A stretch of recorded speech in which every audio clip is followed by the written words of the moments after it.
7h23, tout compte fait avec Éric Revel. Bonjour Éric.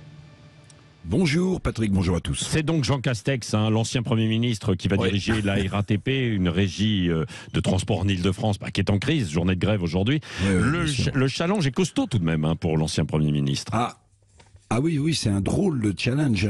Donc Jean Castex prend ses fonctions à la fin du mois, mais si j'ose dire comme cadeau d'arrivée, cadeau de bienvenue, vous venez d'en parler, cette grève aujourd'hui qui s'annonce très dur à la RATP. Alors la régie des transports parisiens traverse une crise qu'on peut appeler profonde, aux multiples facteurs. Alors les mots d'ordre de cette grève, Patrick, je vais pas vous surprendre, c'est demande des hausses de salaire et meilleures conditions de travail. Oui, on parle aussi d'un malaise social plus profond à la RATP. Oui, alors, c'est ce que disent les syndicats. Malaise social, oui, sans doute, pour une partie des 70 000 salariés de la RATP. Alors, en réalité, ces salariés, ils sont bousculés dans leur statut de fonctionnaire. Bon, je rappelle quand même que leur retraite est à 57 ans en moyenne et qu'ils perçoivent 75% de leur dernier salaire. Bon, il y a un malaise social à la RATP parce que, tout simplement, alors c'est pas si simple, mais c'est la réalité, la régie s'ouvre à la concurrence.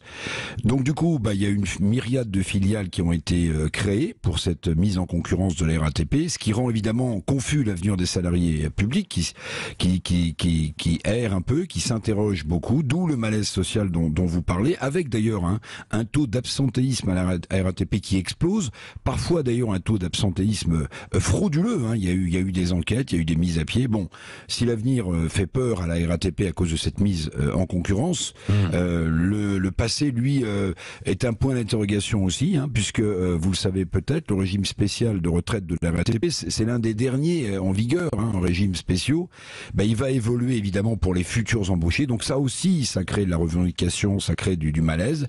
Mais la RATP est aussi confrontée, il faut le dire, à des difficultés pour recruter, d'où aussi la souffrance actuelle. Il faut en parler des usagers de la RATP. Le plus souvent, à n'importe quelle heure, vous l'avez peut-être constaté, les métros parisiens sont bondés. Les Parisiens à qui on préconise d'ailleurs de ne plus prendre leur voiture pour ne pas polluer, trouvent des transports en commun pas à la hauteur, indignes. Donc Castex devra à la fois pacifier socialement à la RATP, mais aussi prendre en main la souffrance des usagers qui n'en peuvent plus. Et dialoguer avec la présidente de la région Ile-de-France, Valérie Pécresse.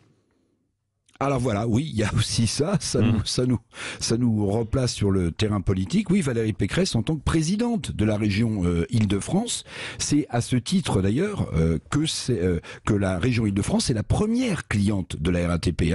La première cliente de la RATP, c'est la région Île-de-France. Donc Valérie Pécresse, qui est déjà montée au créneau pour exiger une rapide et nette amélioration du trafic des métros, parce que faut pas l'oublier, les usagers sont aussi des électeurs, mon cher Patrick.